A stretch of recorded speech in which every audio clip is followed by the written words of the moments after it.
What up, guys? The Bench Buddies are back with the MLB Power Rankings Week 4. As always, I'll be breaking down this week's Players of the Week, the Team of the Week, and where everyone ranks. But before I get into it, make sure you hit that subscribe button down below to be entered into our giveaway at 500 subscribers. So we'll start it off here with the Hitters of the Week. I have Max Muncy and Adolis Garcia.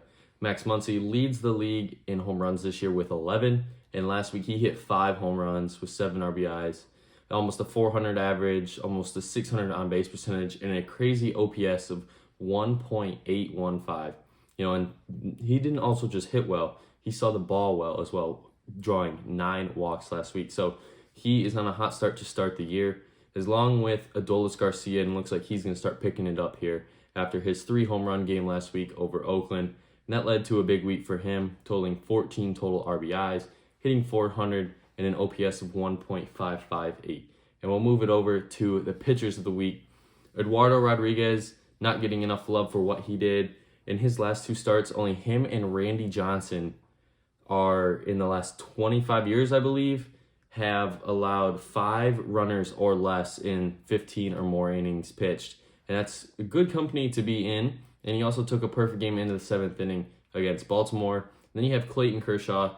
Just another great 2-start week for him, getting 2 wins, 2 quality starts, giving up only 1 run. So these 2 guys are dialed in early. And then the team of the week, I have the Pittsburgh Pirates.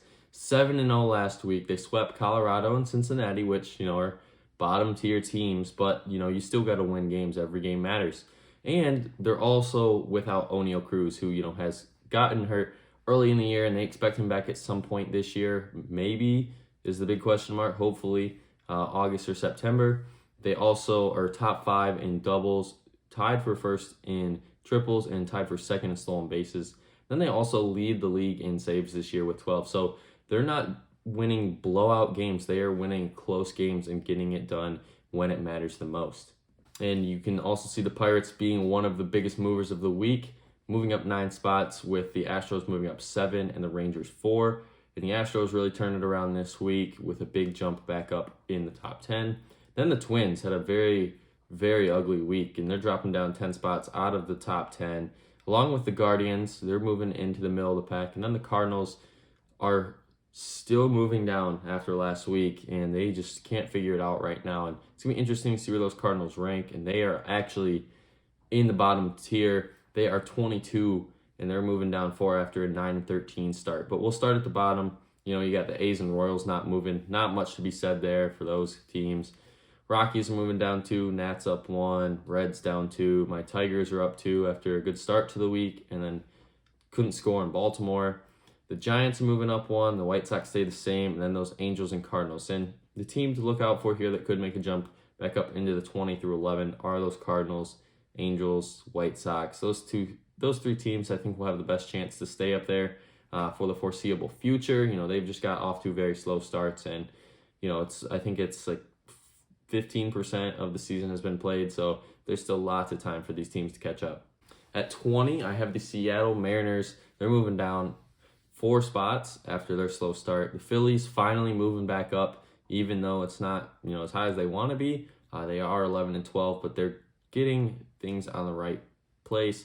And then the Marlins are the surprise team so far. They're on pace for 90 wins, and that's on the back of Jazz Chisholm. He had an early scare this year where he could have been out for a long time, but it was just a game absence, and then he has been great for them. The staff has been excellent, and that Marlins team I think could be one of those wild card teams you're talking about at the end of the year that could possibly slide into that 6th seed.